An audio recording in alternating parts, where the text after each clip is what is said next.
Bonsoir mes amis, une petite vidéo alors que je termine une journée de consultation.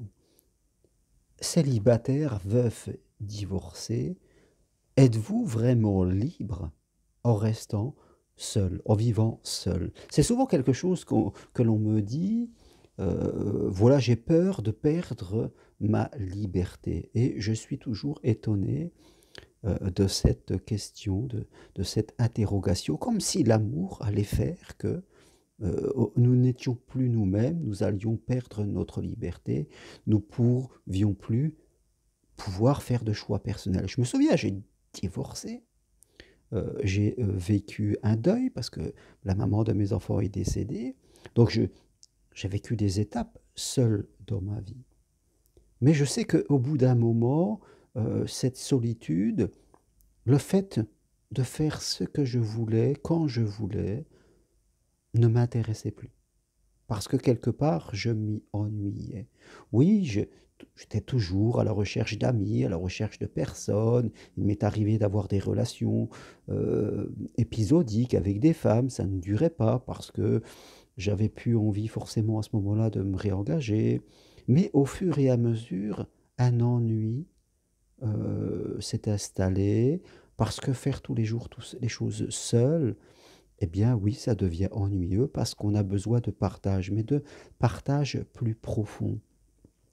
Heu, Quand arrivaient les vacances scolaires, les vacances d'été, les longs week-ends du mois de mai ou le simple week-end, toute l'année, eh bien je me retrouvais parfois seul, parce qu'on ne peut pas tout le temps en train de faire des plannings avec des gens. Et oui, j'étais seul. Et est-ce que j'étais libre? Non, je ne me sentais pas libre parce que je sentais le poids de la solitude, le poids du non-partage et presque la perte de l'envie de faire des choses avec les autres.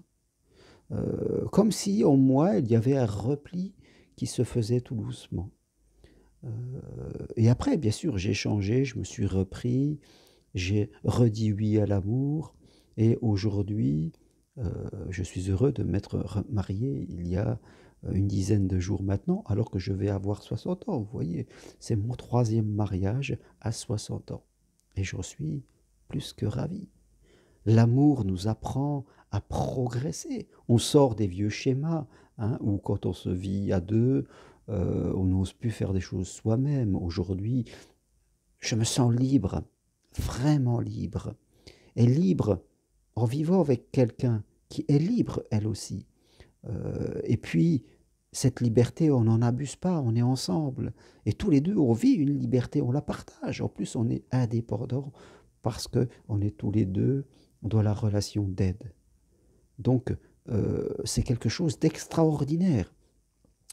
L'amour nous rend libres, la vie à deux nous rend libres. C'est fini les schémas où c'était Dupont et Dupont, les schémas moralisateurs, où, en fin de compte, je ne peux plus aller avec mes amis, je ne peux plus faire des choses seul. Je fais des choses seul. Ma compagne fait des choses seule. Et nous faisons des choses ensemble. Nous partageons nos différences. Nous partageons les choses que nous aimons. Je crois, moi, en tout cas, certains peut-être se croient libres. La liberté est une émotion. Attention, ne nous mentons pas, mes amis.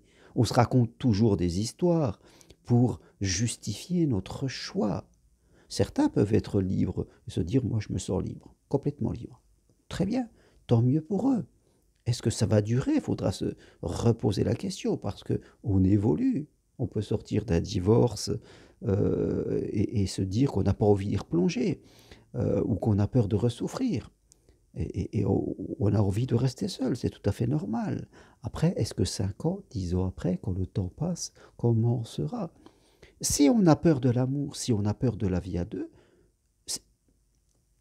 c'est que quelque part on a un problème d'intégrité, de confiance en soi, d'estime de soi, de position par rapport à l'autre. C'est pas l'amour qui vous rend pas libre, c'est comment vous le vivez vous. Alors si vous avez un problème, que vous êtes trop gentil, que vous faites bouffer par les autres, il ne faut pas rendre l'amour responsable. Il faut travailler sur vous pour pouvoir vivre l'amour authentique, l'amour libre. Parce que c'est l'amour libre qu'il faut qu'on ait ensemble. Attention, quand je dis l'amour libre, c'est pas l'amour où on va être comme des libertins et puis on peut s'envoyer en l'air avec d'autres personnes. Non, je dirais la fidélité est une valeur importante, mais c'est l'amour, c'est la liberté de rester soi, la liberté de choisir pour soi.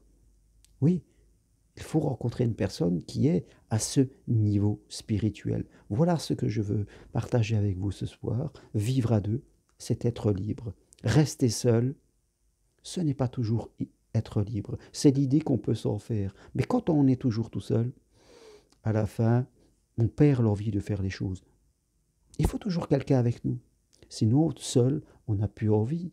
Parce que le partage avec quelqu'un avec qui on vit, ça reste quelque chose de très important. Tous ces moments qu'on passe seul le soir, on dîne ensemble, on prend un petit déjeuner ensemble, on regarde un film sous la couette. C'est ça le bonheur, c'est un bonheur incroyable. Alors bien sûr, vous pouvez me dire, oui, mais moi je le fais avec des gens que je croise ici et là. Bon, ok,